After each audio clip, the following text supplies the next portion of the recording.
El tema de hoy es un tema que realmente, en total honestidad, yo personalmente no merezco dar. Y realmente es un tema que para mí, mientras lo revisaba en mi Biblia, es un tema terrible.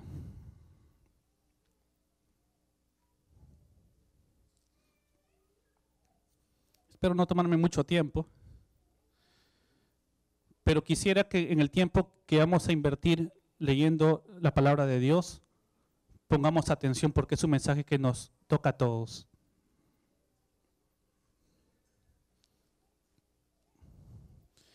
Yo no sé cuántos de ustedes, mientras han estado orando o analizándose a uno mismo, se han dado pena. Y se han visto a sí mismos y han dicho, realmente, lo que sé comparado con lo que hago es vergonzoso.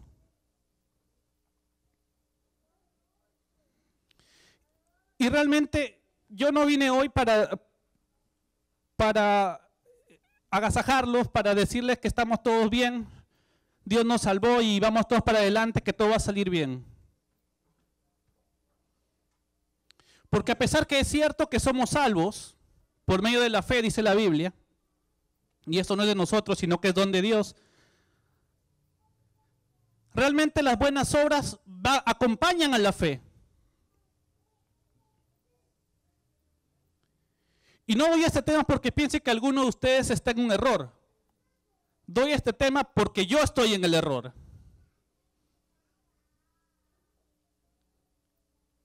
Y si tú ahorita estás sentado y piensas que vas a pasar media hora más escuchando un texto bíblico simplemente, te invito a que te vayas.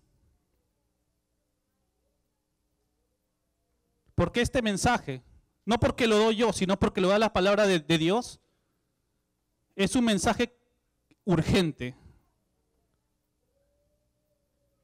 Y si no viniste a escucharlo, de nada sirve que te quedes a dormir en las bancas.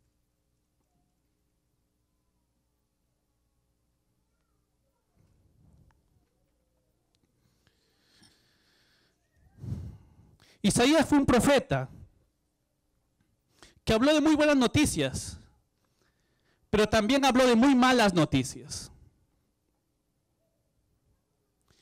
Y el mensaje de hoy trata justamente sobre eso.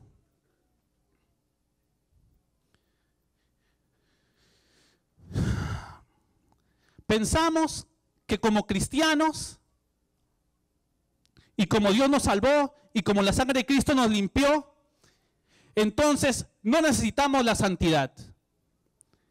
Nos enfocamos en la fe, en las buenas noticias de la fe.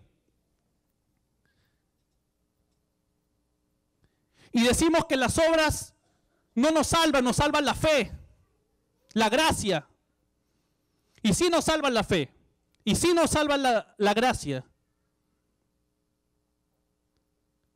Pero la santidad es parte del proceso.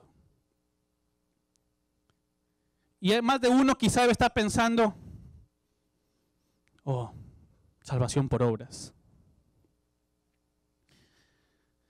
Hebreos 12:14 es el texto de hoy. Hebreos 12:14. La carta del apóstol Pablo a los Hebreos, capítulo 12, versículo 14. Y la palabra de Dios dice, seguid la paz con todos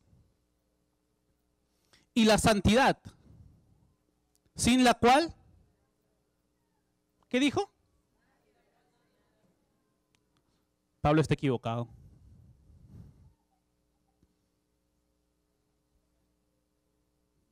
La salvación es por gracia, ¿no?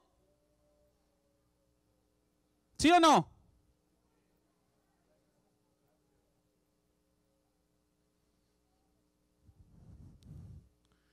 Seguid la paz con todos y la santidad. ¿Sin qué? Sin la cual nadie verá al Señor. En algunos lugares dirían, más claro, échale agua. Seguid la paz con todos y la santidad, sin la cual nadie verá al Señor. No es que algunos no van a ver al Señor. No es que los que no se bautizaron no van a ver al Señor. No es que los que no escucharon no van a ver al Señor. ¿Cuántos no van a ver al Señor sin santidad? Nadie.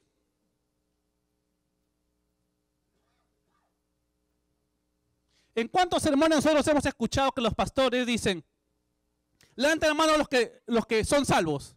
De hecho, vamos a hacer el ejercicio hoy. Levanten la mano los que son salvos. Por la gracia de Dios. Perfecto. Pero el texto bíblico dice, seguir la paz y la santidad, sin la cual nadie verá al Señor. ¿Y tú eres santo?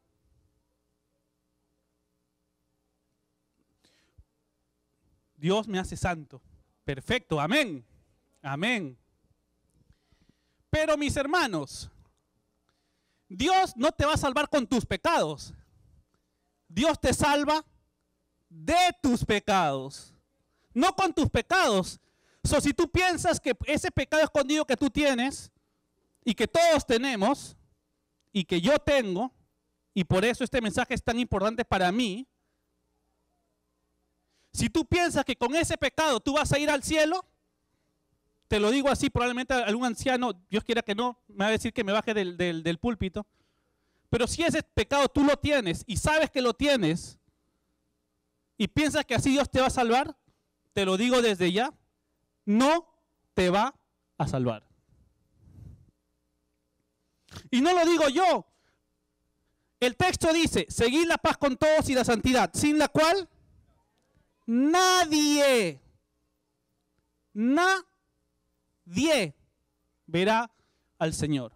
Y si la Biblia es cierta, creemos que es cierta, si no, no estaríamos aquí, entonces tenemos un problema.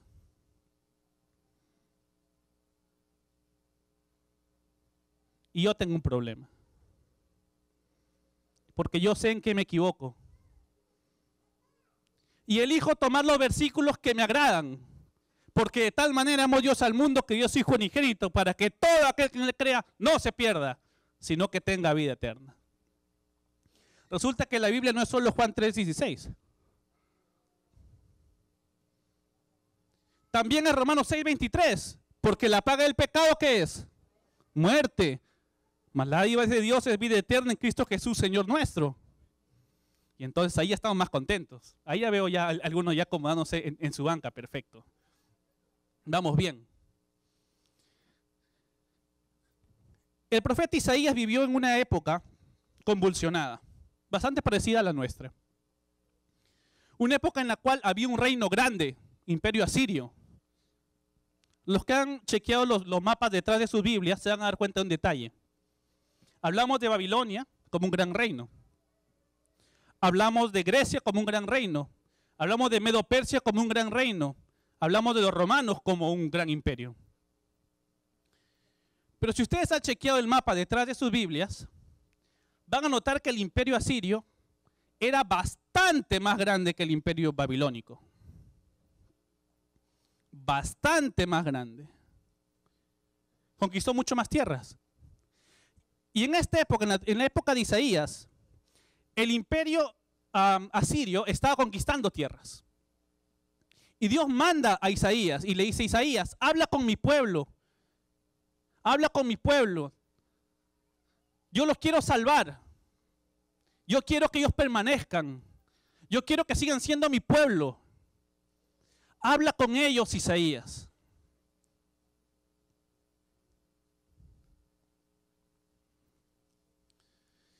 Y en el capítulo 6 de Isaías, versículo 9, dice Dios. Y dijo, aquí está hablando Dios, anda, Isaías, Y di a este pueblo, oíd bien y no entendáis. Ved por cierto, mas no comprendáis. Engruesa el corazón de este pueblo y agrava sus oídos y ciega sus ojos. No sea que vea con sus ojos y oiga con sus oídos y su corazón entienda y se convierte y sea sanado. ¿Me están siguiendo con ese texto?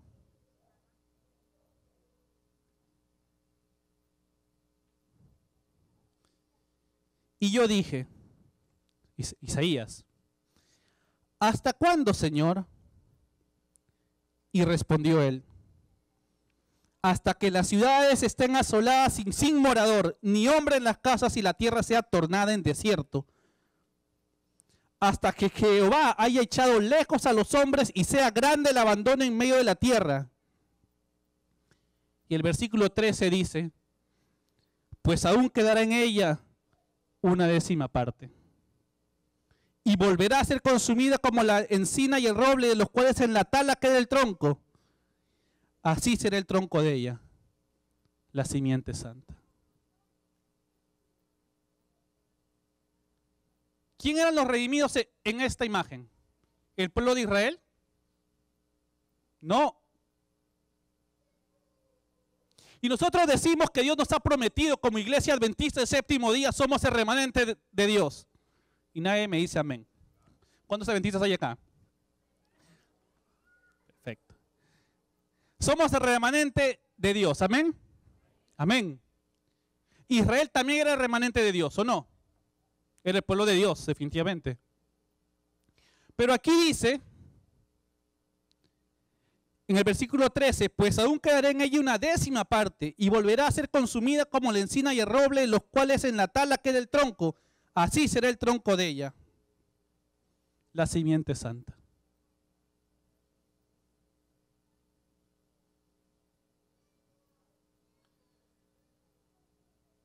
En pocas palabras, ser miembro de iglesia no te garantiza nada. Y a pesar que te salvas por fe, si tus obras no muestran tu comunión con Dios, no vas a estar listo para cuando Jesús venga.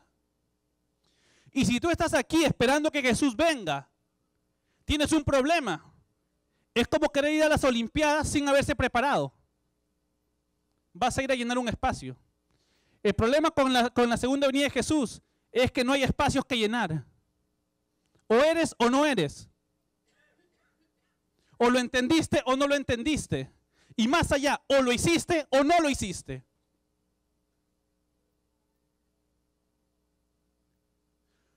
Entonces, si tú piensas que estás bien como cristiano viniendo los sábados aquí a la iglesia, estás equivocado, porque eso no es todo el cristianismo. Y si al pueblo de Israel no le bastó ir solo a la sinagoga, a ti tampoco te va a bastar ir solo a la iglesia.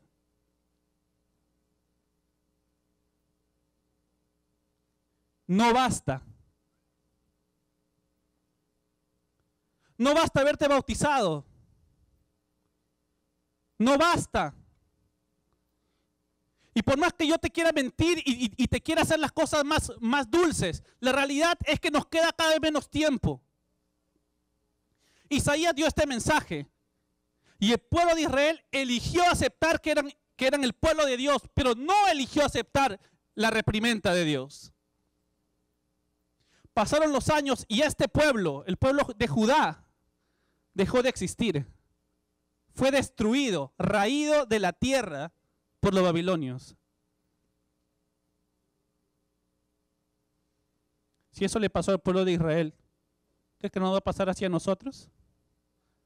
¿Por qué Dios le tendría más paciencia a nosotros que al pueblo de Israel?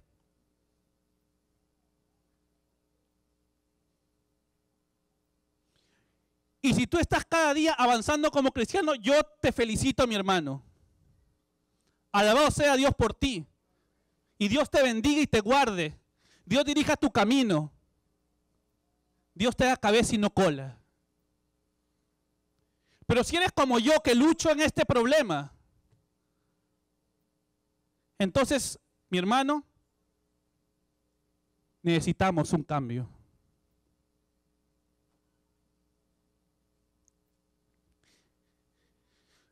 El profeta Isaías continuó dando mensajes al pueblo de Israel, al pueblo de Judá, pero finalmente fueron raídos. Pasó el tiempo. Estuvieron en Babilonia. Se acabó el exilio por 70 años. Zorobabel vino con una cantidad de gente de vuelta a Jerusalén que estaba semidestruida. Pasó el tiempo. Y un hombre que se llamó Nehemías. ¿Cuántos han leído de Nehemías? Mucha gente. Perfecto. Nehemías. Sí, Nehemías. ¿Qué hizo Nehemías? ¿En qué ayudó? La reconstrucción de las murallas de Jerusalén. Para los que no se saben la historia, Jerusalén había sido destruida por Babilonia. El templo de Jerusalén, el templo de Salomón, el mayor templo que jamás existió en la historia del mundo, fue destruido por los babilonios. Los utensilios del templo fueron llevados a los templos idólatras de Babilonia. Y un día un tal Belsasar, rey de Babilonia, no tuvo mejor idea que usar los vasos del templo para ponerle alcohol y tener una fiesta con sus generales. Esa noche los conquistó Medo-Persia y Babilonia dejó de existir. Hoy por hoy no existe Babilonia por ningún lado, lo que queda es unos cuantos, no podría decir ni el 10% de lo que era Babilonia en su esplendor.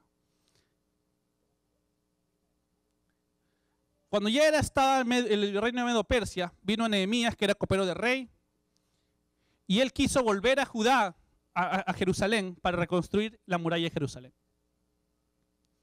Llevó muchas cosas para la reconstrucción, iba todo bien, estaba reconstruyendo, y vieron 3 personas que se le enfrentaron a Nehemías porque no querían que los judíos reconstruyeran la muralla de Jerusalén también.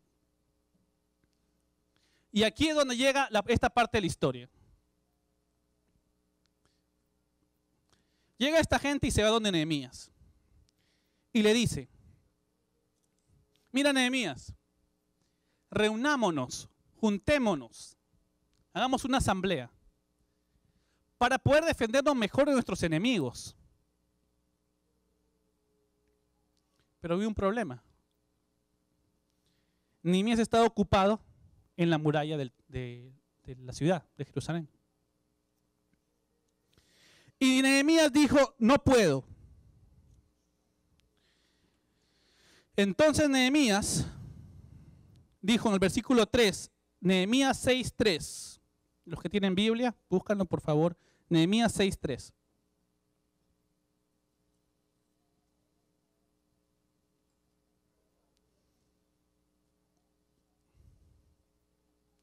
Dice la Biblia, y les envié mensajeros, está hablando de Nehemías, y les envié mensajeros diciendo, yo hago una gran obra y no puedo ir.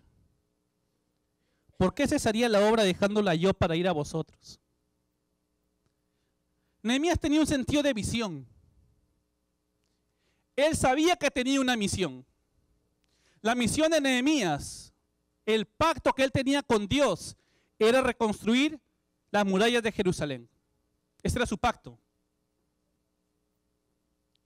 Y él sabía que esa misión no podía dejarla. No podía dejar esa misión a pesar que solo era construir unas murallas. Hoy por hoy miramos el asunto y decimos, ¿cuál era el problema? Se pudo haber ido una tarde a hablar con nosotros. Era solo una muralla, la podían seguir reconstruyendo después. Pero Nehemías tenía un sentido de misión y él entendió que no podía cesar la obra. No podía cesar la obra. Y hoy por hoy tenemos una misión. Y pensamos que podemos darnos el lujo de cesar la obra. Pensamos que porque hacemos el culto en la mañana y algunos en la noche, podemos cesar la obra los otros 16 horas del día que probablemente muchos de ustedes permanecen despiertos. Pensamos que 10 minutos, 15 minutos, media hora puede cambiar las otras 23 horas. Pensamos que nuestra misión puede parar de vez en cuando. Pero Nehemías pensaba que su misión no podía parar. ¿Por qué es que tu misión sí puede parar? Él construyó una muralla. Tú estás jugando tu salvación eterna. Es tu salvación eterna. Es tu oportunidad de ir a un mundo en el que no hay más muerte, no hay más llanto, no hay más dolor. ¿Por qué vas a arriesgar tu oportunidad de ir al cielo? ¿Por qué la vas a arriesgar?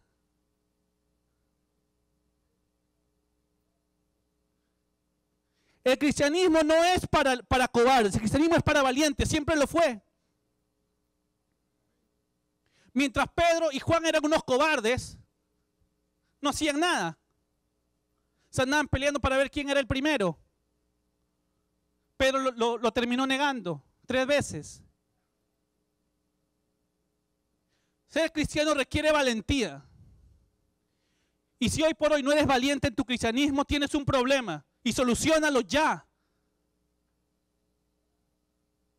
El cristianismo es de valientes, no es de cobardes.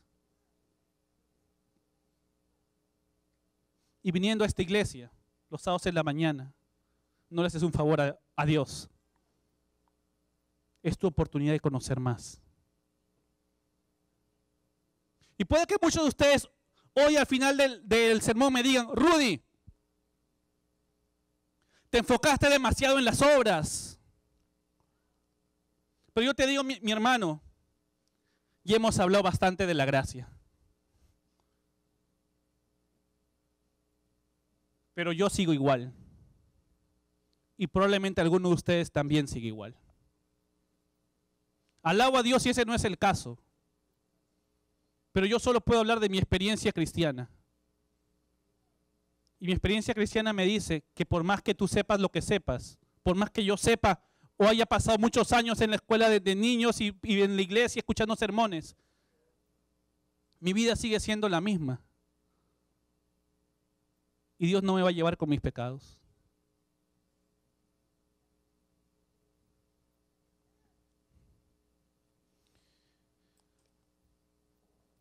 La sierva del Señor dice, cuando el carácter de Cristo sea perfectamente reproducido en su pueblo, entonces vendrá Él para reclamarlos como suyos.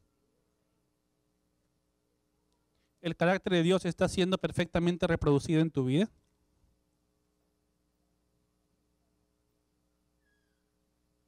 Dice la historia que un día llegó un anciano de 80 años. Necesitaba dinero. Y se fue donde un hacendado.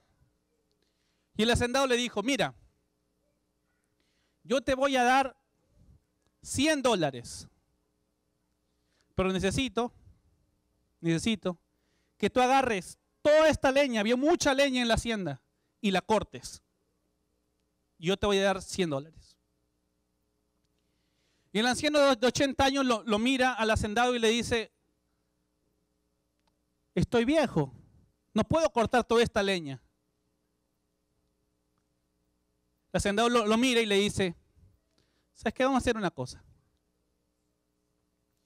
Yo te voy a dar $1 por día y tú me vas a cortar la centésima parte cada día. So, si tenías 100 leños, 1 leño por día. Yo te voy a dar $1 por día. Por 100 días. ¿Puedes hacerlo? Y el anciano dijo, ok, voy a tratar. So, cada día llegaba él con su hacha. ¡Pum! Perfecto. $1. Ok, para su casa. Volví al día siguiente. ¡Pum! Perfecto. Otro $1. Así por 100 días. Al día 100, ¿cuánto tenía el anciano? $100.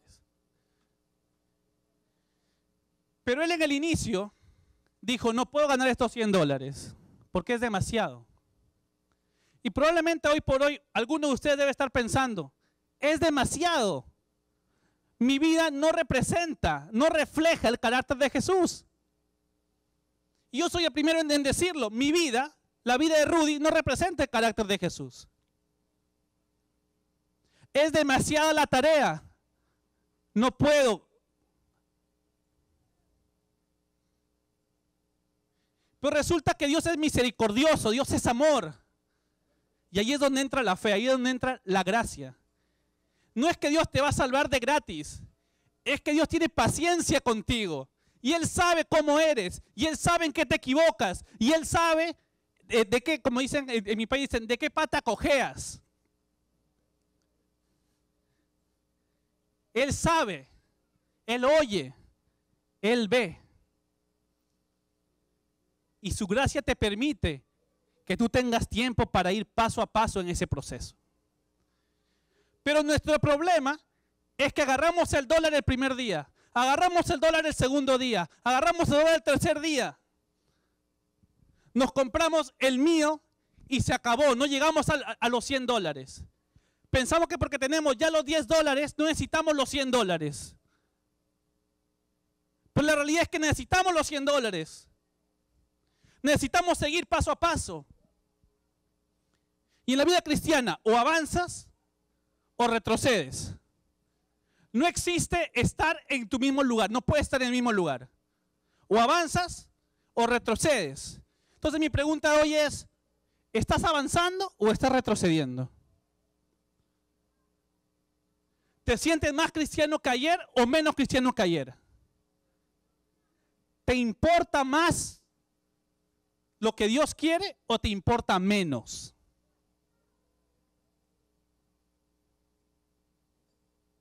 Y sé sincero contigo mismo, porque de esa respuesta depende tu salvación.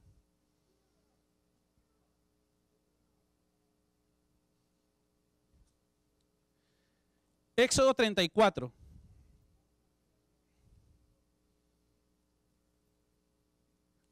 Éxodo capítulo 34.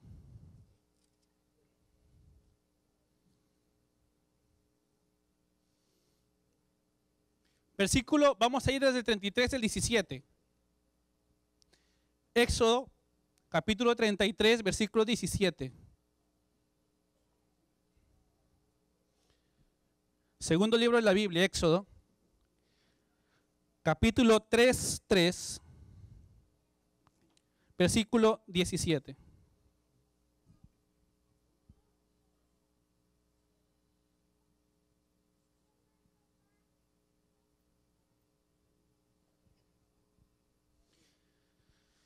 Está hablando Jehová, Dios, con Moisés.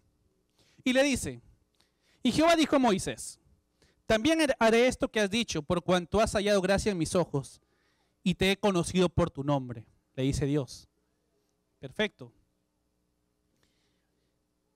En el capítulo 17, Moisés le hace un pedido a Dios.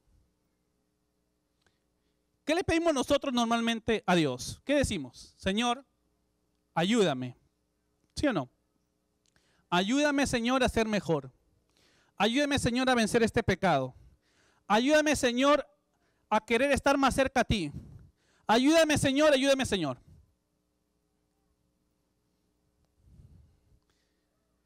Moisés le dice en el versículo 18, él entonces dijo, te ruego. ¿Qué dice la Biblia? Te ruego que me muestres tu gloria. El secreto de la vida de Moisés no era que él pedía ayuda. Él quería ver la gloria de Dios. ¿Cuántos de ustedes alguna vez han dibujado una cara? Han dibujado la cara de alguien. ¿Cuántos? Levanten la mano. ¿Quieren saber? Perfecto. Cuando ustedes van a dibujar algo, los que no son artistas, debe haber gente muy talentosa en esta iglesia, pero los que no somos muy talentosos como yo, cuando usted quiere dibujar algo, ¿qué es lo primero que usted necesita para poder saber cómo dibujar algo? necesita pintura. Ya tiene la pintura, ya tiene todos los instrumentos, todo para pintar. Fíjense que usted quiere pintar la cara de Carlitos. ¿Qué necesita para pintar para poder dibujar lo más cerca posible la cara de Carlitos? ¿Qué necesita? Necesita verlo a Carlitos. Necesita que Carlitos esté ahí. Al menos una foto necesita. Si no, no puede dibujar la cara de Carlitos. Nuestro problema es que nosotros necesitamos ser como Jesús. Pero no queremos ver a Jesús. Queremos ver a Jesús que nosotros queremos ver. Queremos ver a Jesús de amor. Queremos ver a Jesús de compasión. Queremos ver a Jesús de misericordia. Queremos ver al Jesús que tolera mis defectos, que tolera mis problemas y que no necesita que yo los cambie. Ese Jesús queremos ver. Pero cuando vemos al Jesús que llegó al templo y dijo, no hagan de mi casa un mercado. Cuando vemos al Jesús que fue a los fariseos y les dijo, ustedes son sepulcros blanqueados porque son unos hipócritas. Cuando vemos a Jesús que agarró y le dijo a sus discípulos, ¿saben qué? ¿Quién va a estar a mi derecha o a mi izquierda? A ustedes no les interesa. Ustedes trabajen para mí. Cuando vemos al Jesús que permitió que Pedro muriera de cabeza. Cuando vemos al Jesús que permitió que los discípulos murieran. Cuando vemos a Jesús que permitió que Juan fuera metido en una olla de aceite. ¿Y entonces qué? ¿Ese no era el mismo Jesús? Cuando vemos al Dios que permitió que Israel fuera aniquilado. Cuando vemos al Dios que permitió que Judá sea aniquilado. ¿No es el mismo Dios? Ah, no, pero nosotros queremos ver al Dios de amor. Y olvidamos que Dios es amor, pero también es justicia. Es perfecto amor, pero también es perfecta justicia. Y por eso es que este tema es tan terrible. Porque mi hermano, Dios es perfecta justicia.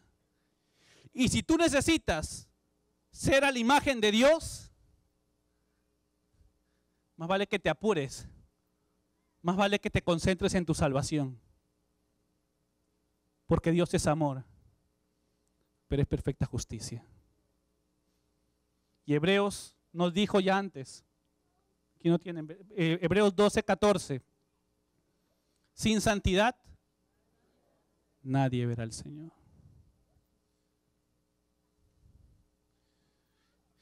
Moisés le dijo, muéstrame tu gloria, Señor. Muéstrame tu gloria. Y en el capítulo 34 vemos cuando Dios le dio las tablas a Moisés.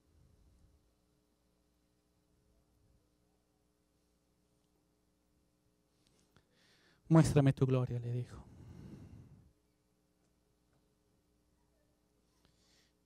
Muchos de ustedes quizá ahorita se sienten desanimados.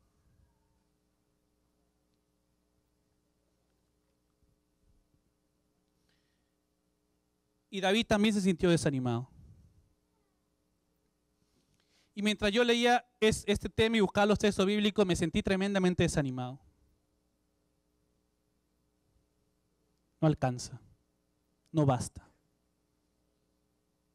El que yo venga a la iglesia no basta. El que yo trate de ayudar en las cosas de Dios no basta. El que yo esté en la junta de iglesia no basta. El que yo lea mi Biblia 2 minutos, que es lo que demora cada lección matutina, no basta. El que yo estudie mi lección no basta. Y eso desanima. Porque tú puedes elegir creerlo o no creerlo. Pero no porque lo creas o no lo creas deja de ser cierto. Sin santidad nadie verá al Señor. Capítulo 38. Le dice David a Jehová. Y esta es prácticamente mi oración. Le dice, Jehová, capítulo 38 del libro de Salmos. Salmos, capítulo 38. Comenzamos del primer versículo. Dice, Jehová, No me reprendas en tu furor ni me castigues en tu ira. Porque tus saetas cayeron sobre mí y sobre mí ha descendido tu mano. No hay nada sano en mi carne a causa de tu ira, ni hay paz en mis huesos a causa de mis pecados. Si tú sientes paz en medio de tus pecados, mi hermano,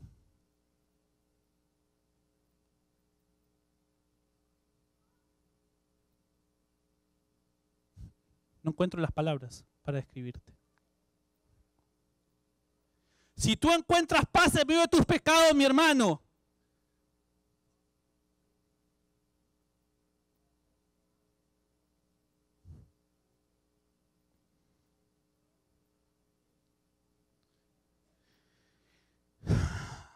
David le dice, versículo 3, no hay nada sano en mi carne a causa de tu ira, ni hay paz en mis huesos a causa de mi pecado.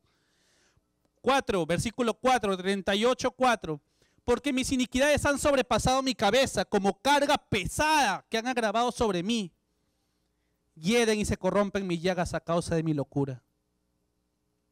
Estoy encorvado, estoy humillado en gran manera. Ando enlutado todo el día, porque mis lomos están llenos de irritación y nada hay sano en mi carne. Estoy debilitado y molido en gran manera. He gemido a causa de la conmoción de mi corazón. Señor, delante de ti están todos mis deseos y mi suspiro no te es oculto. Tu suspiro no le es oculto. Tus esfuerzos no le son ocultos. Lo que hay en tu mente y en tu corazón no le son ocultos.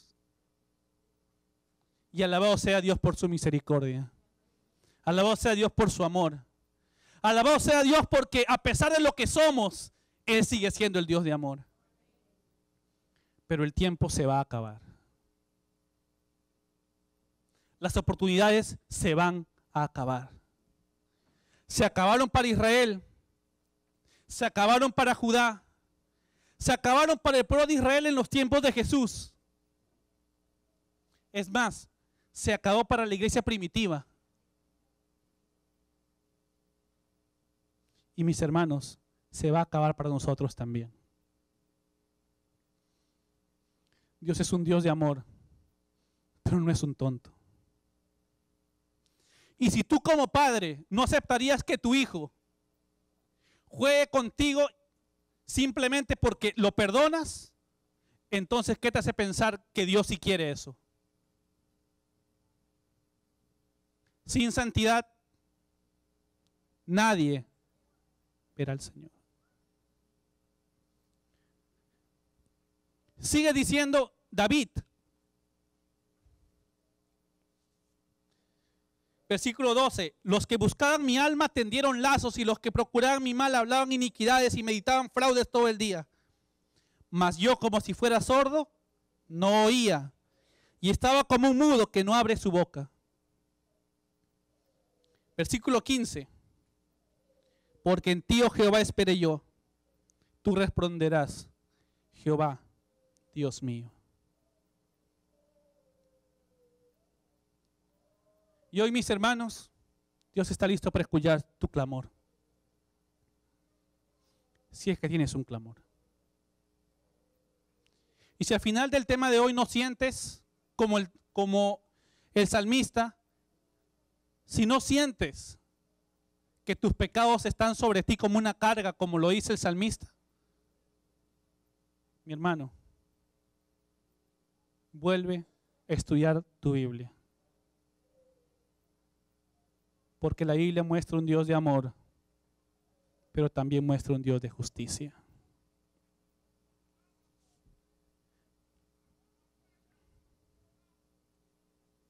Dice entonces, versículo 16, porque dije, no se alegren de mí cuando mi pie resbalaba sobre mí se engrandecían.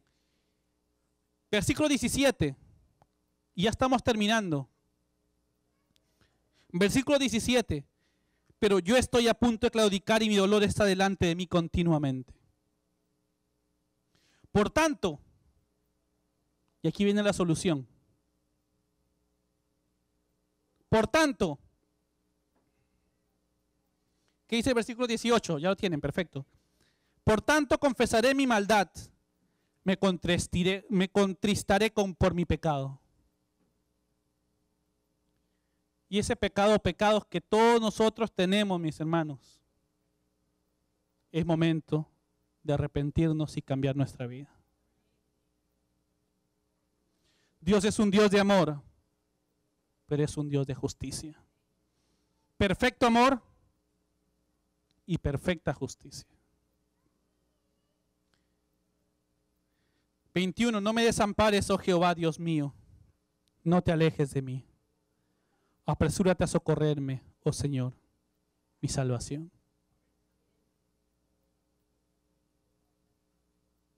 Dios sabe, mis hermanos, Dios me conoce y sabe que este mensaje fue para mí y por eso yo vine a compartirlo con ustedes. Y a mí me falta mucho y Dios quiera que ustedes estén mejor que yo. Pero si están igual que yo, juntos, mis hermanos, arrepintámonos de nuestros pecados. Y Dios está listo a socorrernos. Un día no muy lejano, Jesús vendrá. Un día no muy lejano, Él llegará. Y el último capítulo del libro de Apocalipsis me dice algo que a mí me sorprende, porque los que alguna vez, los que han estado en la universidad o han ido a estudiar alguna cosa, los que han leído, los que les gusta leer libros literarios, los autores a veces dejan todo para las últimas páginas. Y esas las últimas páginas son como las más concentradas, porque parece como que el autor ahora quiere terminar el mensaje completo. Y me sorprende lo que Dios dejó en el último capítulo de toda la Biblia. Y dice, 22:11, Apocalipsis 22:11. Dice, el que es injusto, sea injusto todavía. Y el que es sucio, ensúciese todavía. Y el que es justo, sea justo todavía. Y el que es santo, santifíquese todavía.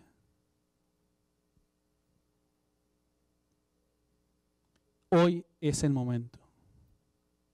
Hoy es la hora de salvación. Vuelve a tu casa, o donde tengas que ir, y realmente, mi hermano, analiza tu vida. Porque Dios no nos va a salvar con nuestros pecados. Y cuando llegue el momento en el que ya no habrá más tiempo, cuando llegue el momento en el que ya no habrá más tiempo, todos esos detalles que quizá tú hoy piensas que no importan, van a tener un cambio en tu vida. Si tú piensas que obedecer a las reglas que Dios te ha dado, incluyendo el sábado, es solo para hacerlo a medias, eso incluye un cambio en tu vida.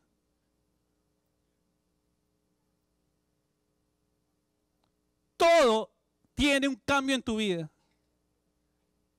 Es tu decisión hoy hacia dónde te vas a dirigir. Pero hacia donde decidas dirigirte, ya no hay excusa. Ya no hay excusa. Dice Dios, versículo 12, y he aquí yo vengo pronto y mi galardón conmigo para recompensar a cada uno, ¿según qué? Según fuere su obra. Si no te quedó claro, si te dormiste durante el sermón y te acabas de despertar, no queda duda. Yo pensaría que diría, según sea la gracia de Dios sobre él. Resulta que no, según sea su obra. Versículo 20 dice, el que da testimonio de estas cosas dice ciertamente, vengo en breve. Amén. Así sea. Ven, Señor Jesús. La gracia de nuestro Dios, de nuestro Señor Jesucristo, sea con todos vosotros, mis hermanos. Y que un día nos podamos ver junto al río. Que un día podamos ver hacia atrás y podamos decir, nuestro Dios santo, nuestro Dios justo, nos salvó. Ciertamente vengo en breve. Ven, Señor Jesús.